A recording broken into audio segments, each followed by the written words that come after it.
So friends, आज हम लोग सीखेंगे कार्विंग वर्क।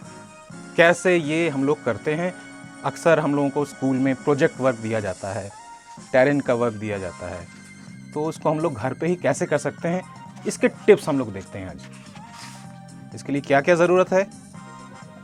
हम लोग थर्मोकॉल का जैसा यूज़ कर रहे हैं, आप देख पा रहे हैं। तो उसको कट करने के लिए कटर चाहिए। यहाँ पे 2 तरीके के कटर दिख रहे हैं, वो रख सकते हैं आप। हॉबी कटर है या नॉर्मल कोई भी कटर जो आपको सुविधाजनक लगे।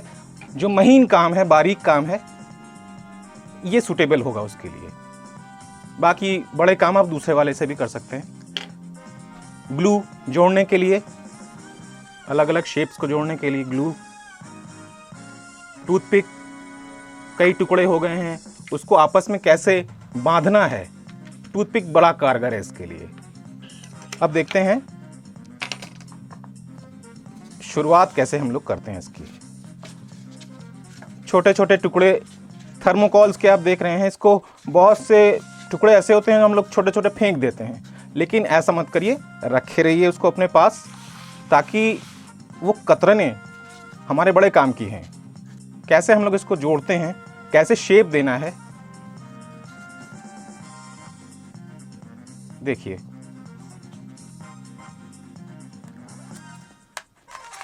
थर्मोकॉल्स के ऊपर हम लोगों ने टूथपिक को ऐसे फिक्स किया। इससे क्या होगा कि थर्मोकॉल इधर उधर भागेगा नहीं।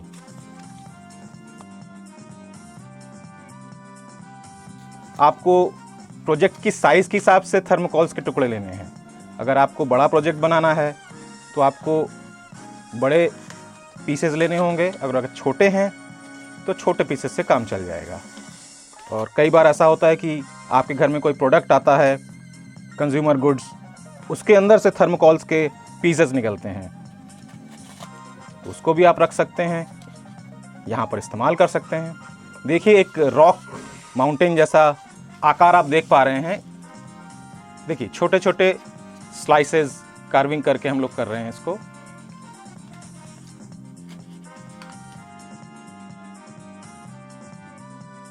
रॉक देखा होगा आपने, एक रफ लुक होता है, कोई बहुत अच्छे से शेप नहीं होता। वैसा ही कुछ हम लोग भी कोशिश कर रहे हैं यहाँ पर।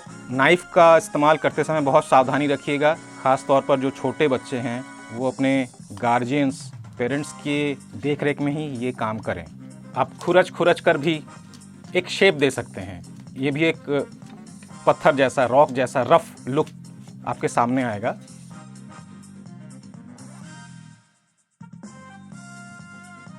जितनी अच्छी डिटेल आप कर सकते हैं, उतना अच्छा प्रोजेक्ट बनकर तैयार होगा।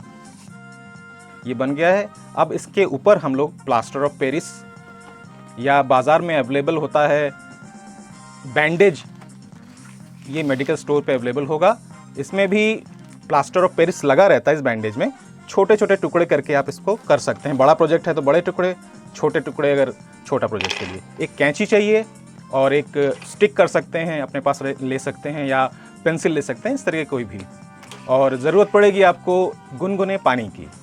अगर आप गुनगुना पानी नहीं करेंगे, नॉर्मल ठंडा पानी लेंगे, तो ये प्लास्टर ऑफ पेरिस बहुत जल्दी जमने लगेगा और आपको समय नहीं मिल पाएगा। शेप आप अपने मुताबिक नहीं ढाल पाएंगे। तो देखिए अब ये कैसे किया जाता है। बैंडेज को अगर आप ध्यान से देखिएगा तो इसकी 2 लेयर है। एक तो सामने का हिस्सा देख पा रहे हैं, यहाँ पर जिस हिस्से में प्लास्टर ऑफ पेरिस लगा हुआ है उसको ही ऊपर रखिएगा। देखिए, हम लोगों ने अपने प्रोजेक्ट के अनुसार ही छोटा टुकड़ा काटा है और प्लास्टर ऑफ पेरिस वाला लगा हिस्सा ऊपर है। प्लास्टर ऑफ पेरिस या फिर आप बाज़ार में वाइट पुट्टी भी उपलब्ध है, अवेलेबल है, उसको भी इस्तेमाल कर सकते हैं। लेकिन अगर आप चाहते हैं कि बहुत ज़्यादा गंदगी ना हो या मेस ना हो, तो आप क्लीन काम करना चाह रहे हैं, तो इस तरीके का आइडिया भी आप यूज़ कर सकते हैं। गुनगुने पानी में हम लोगों ने इसको डुबोकर काम करना शुरू किया। भिगोने के बाद अब जब इसको स्ट्रक्चर पे रखेंगे तो ये अपने आप शेप लेने लगेगा।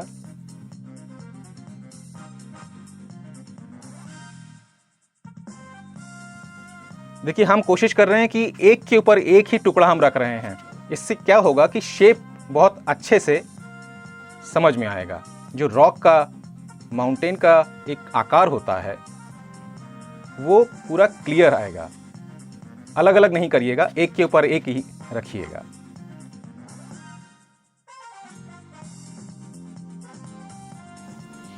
तो देखिए काफ़ी हद तक हम लोगों ने प्लास्टर ऑफ पेरिस का काम कर लिया है और